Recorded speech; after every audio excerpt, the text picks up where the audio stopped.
Je suis Hélène Archidec et nous sommes deux associés sur l'EARL domaine de Herrebook qui se trouve en plein cœur du département du Gers, dans le sud-ouest, voilà, entre Toulouse et Bordeaux, entre Toulouse et l'océan. Et nous sommes en plein cœur d'un vignoble qui fait 18 000 hectares en réalité, et nous en avons 18. Et nous travaillons 10 cépages différents depuis quasiment l'année 2003, avec une création de chai en 2004 et première vinification sur place en 2004. Nous avons créé nous-mêmes ce chai puisque lorsque le domaine a été acheté par Karine et sa famille en 1999, il y avait déjà 13 hectares de vignes plantées, mais le chai n'était plus du tout en état de fonctionner. En réalité, le domaine n'était pas en ruine, mais ni habitable, ni utilisable en l'état. Donc il y a eu 9 ans de restauration sur place. Ça ne m'intéresse pas d'aller vers les cépages résistants que l'INRA porte actuellement, voilà, qui vont pas permettre d'avoir de la diversité et dont on n'est absolument pas sûr de la qualité finale des vins que ça va donner. Et pourquoi on va toujours créer des nouvelles choses alors que derrière nous, il y avait déjà des choses très intéressantes, des cépages très intéressants. Et c'est ça que je m'attache à aller voir, à aller chercher et à défendre en réalité.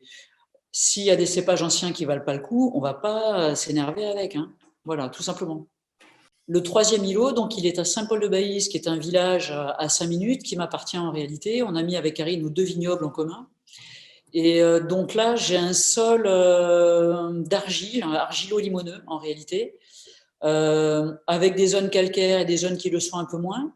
Et c'est avec ces parcelles-là qui sont un petit peu plus productives. Alors quand je vous dis un peu plus productives, on est entre 35 et 55. Hein. C'est avec ces vignes-là que l'on fait la gamme Esprit de Herrebook, qui est la gamme en dessous de 10 euros pour nous, des vins en dessous de 10 euros, parce que c'est une gamme qui nous manquait au départ. Le cœur de gamme depuis le départ, c'est la gamme essentielle. Les singulières, on en a toujours fait aussi parce que j'ai toujours aimé travailler avec les fûts. J'avais l'habitude de ça et je suis contre la micro-oxygénation et les copeaux. Donc la barrique, c'est ce qui nous permettait de faire prendre le temps au vin aussi de l'élevage. Et le Cabernet Sauvignon, le Tanat, par exemple, sont des cépages assez rustiques pour qu'ils aient le temps d'être élevés sans qu'on les cherche à les vendre rapidement. Donc la barrique, ça nous permet ce travail-là.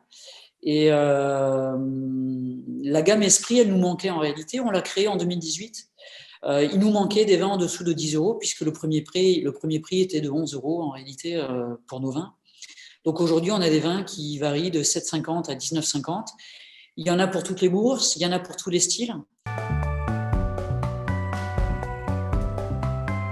Et à la fois, chaque année, on ramasse du Tanat, du Cabernet Sauvignon, qui sont des cépages un petit peu plus tanniques quand même, donc qui ont besoin d'un peu plus de temps d'élevage en réalité.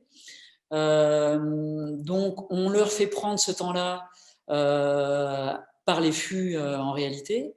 Et effectivement, puisqu'on travaille à petit rendement, qu'on ne met aucun intrant, qu'on ne maquille pas notre matière première et qu'on est vraiment avec Karine toutes les deux des accompagnatrices, parce que je vous parle de nos spécialités à chacune, mais en réalité aujourd'hui les frontières sont très floutées et je suis autant au bureau que la vigne Cohocher et Karine également. Et en fait, on est toutes les deux vraiment des accompagnatrices de ces raisins. Et chaque année, on a des surprises, vraiment des spécificités par millésime. On n'a jamais la même météo, voilà, on n'a jamais les mêmes. On a en plus maintenant des phénomènes un peu extrêmes de pluie, de grêle, ou de chaleur et de soleil et de sécheresse. Donc, on a vraiment des années très différentes les unes des autres par la teneur en acidité, par exemple, ou le taux de sucre, etc. Et donc, on a des vins qui sont vraiment très différenciés d'une année sur l'autre. Et ce qui fait que l'élevage en fût de chêne, si vous voulez, en tant que tel, il n'est pas là pour révéler des spécificités vraiment différentes. Il se trouve que par le côté climato, on a des spécificités différentes.